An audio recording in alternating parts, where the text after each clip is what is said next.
Community నుంచి వచ్చిన వాళ్ళు ఇచ్చినటువంటి కంప్లైంట్లే. అంటే కేసులు పెట్టి ప్రతిపక్ష నాయకులను భయపెట్టగలుగుతారా?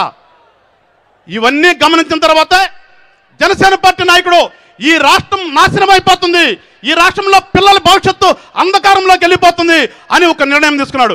రాజకీయాల్లో ఏ నాయకుడు కూడా తీసుకున్నటువంటి నిర్ణయాన్ని పవన్ కళ్యాణ్ గారు ఈ రాష్ట్రం కోసం, ఈ రాష్ట్ర అభివృద్ధి కోసం, ఈ రాష్ట్రంలోని జనం యొక్క సంక్షేమం కోసం ఒక నిర్ణయాన్ని తీసుకుని చంద్రబాబు నాయుడు గారితో కలిసి వెళ్తాను అని చెప్పేసి ఒక నిర్ణయం తీసుకున్నాడు. మీరందరూ కూడా ఒకసారి స్వాగతించండి. పవన్ కళ్యాణ్ గారు అనే వ్యక్తి ఈ రాష్ట్ర అభివృద్ధి ముఖ్యం, ఈ రాష్ట్రంలో ప్రజల సంక్షేమం ముఖ్యం అనుకుని చెప్పేసి ఒక మంచి ఆలోచనతో కలిసి వెళ్దామని ఒక నిర్ణయం తీసుకుంటే దానికి రకరకాలుగా చూసారు మీ అందరూ. ప్యాకేజీ ఏదో వాళ్ళ ఇష్టానుసారంగా రకరకాల మాటలు మాట్లాడుతున్నారు. నిజంగా చెప్పండి, మీరు అందరూ అడుగుతున్నారు రాష్ట్ర ప్రజల్ని, పవన్ కళ్యాణ్ గారికి డబ్బులే కావాలంటే రాజకీయాలు కావాలా? రాజకీయాల్లోకి రావాలా? ఏసీలో కూర్చుని ఏసీలో సంపాదించుకునే అవకాశం ఉన్నటువంటి వ్యక్తి పవన్ కళ్యాణ్ గారు. ఏసీలో నుంచి కాళ్ళ కింద పెట్టకుండా సంపాదించుకున్న వ్యక్తి పవన్ కళ్యాణ్ గారు ఎండల్లోకి వచ్చి చంద్రబాబు నాయుడు దగ్గర ప్యాకేజ్ తీసుకోవాలా? ప్రజలను ఒక్కసారి ఆలోచించండి అని చెప్పేసి కోరుతున్నాను.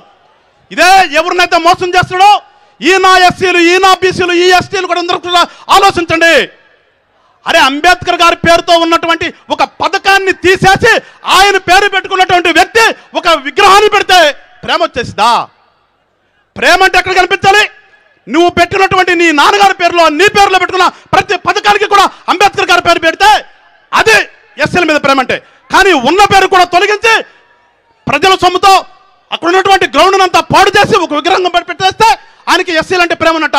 ఒక్కసారి ఎస్సీ సోదరులందరూ కూడా గమనించాలని చెప్పేసి కోరుకుంటూ ఈ రోజున కేవలం జనసేన, తెలుగుదేశం ఈ రాష్ట్రంలో కలిసి వెళ్తుందంటే ఈ రాష్ట్రంలో అభివృద్ధి కోసం, ఈ రాష్ట్రంలోని ప్రజల భవిష్యత్తు కోసం అని చెప్పేసి ప్రజలందరూ కూడా ఆలోచించి ఈ పొత్తును స్వాగతించి మీరందరూ కూడా పెద్ద ఎత్తున, ఎంత పెద్ద ఎత్తున ఉండాలని నేను కోరుకుంటున్నానంటే 2024 ఎలక్షన్లో నోటిఫికేషన్ వచ్చిన తర్వాత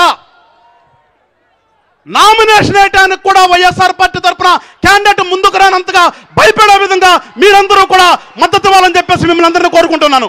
ఎందుకంటే ఇప్పటికే చూశారు ఎన్ని రకాల ట్రాన్స్ఫర్లు చేస్తున్నాడో, ఎన్ని రకాలుగా మారుస్తున్నాడో క్యాండిడేట్ని. ఎన్ని తిప్పలబడినా ప్రజలందరూ కూడా ఒక నిర్ణయానికి వచ్చారన్నది ఇవాళ వాస్తవం.